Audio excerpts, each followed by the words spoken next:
ফরিদপুর কি কোনো খারাপ শহর? বাংলাদেশের ঐতিহ্যবাহী শহরের ভিতরে, পুরাতন শহরের ভিতরে একটা শহর ফরিদপুর।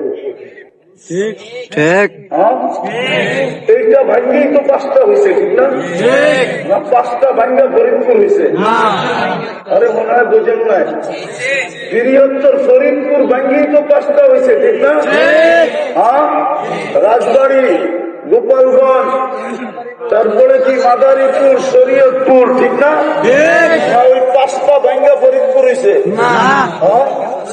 ফরিদপুরের ফরিদপুর থাকে না কেন? আর আরো যদি ধনী হয় তো ঢাকায়ও থাকে না কেন? আরো পয়সা হইলে কি ঢাকায় থাকে নাকি? কোথায় থাকে? আমি চিনি কোন কোন জায়গায় থাকে। আমি অনেককে চিনি যারা আমেরিকায় থাকে, কানাডায় থাকে, ইংল্যান্ডে থাকে, অস্ট্রেলিয়ায় থাকে, ইউরোপে থাকে।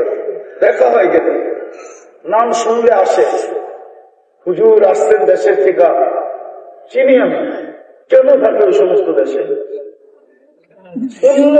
উন্নত হয়েছে, উন্নত পরিবেশে থাকে, ঠিক না?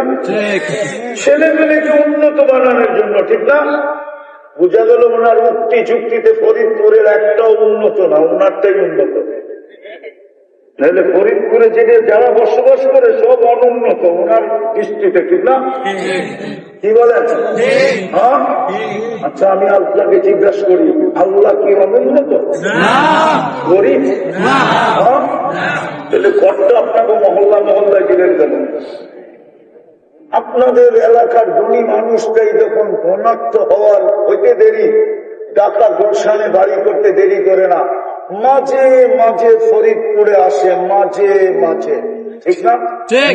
আগে যেরকম বিদ্যুৎ যাইতো না, মাঝে মাঝে আসতো, ঠিক না? ঠিক না? এরকম উনি মাঝে মাঝে আসে, মাঝে মাঝে থাকে কোথায়? ঢাকা, নাহলে আমেরিকা, নাহলে কানাডা, নাহলে ইংল্যান্ড, ঠিক না? নাহলে বেগুনপাড়া।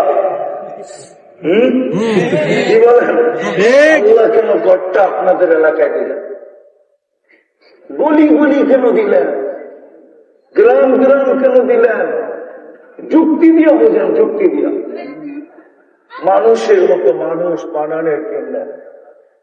আল্লাহ আমাদের দিকে দেখছেন, নিজের দিকে দেখেন না। আল্লাহর দিকে দেখলে তো সারা দুনিয়ায় ঘর নির্দিষ্ট জায়গায় হওয়ার কথা ছিল।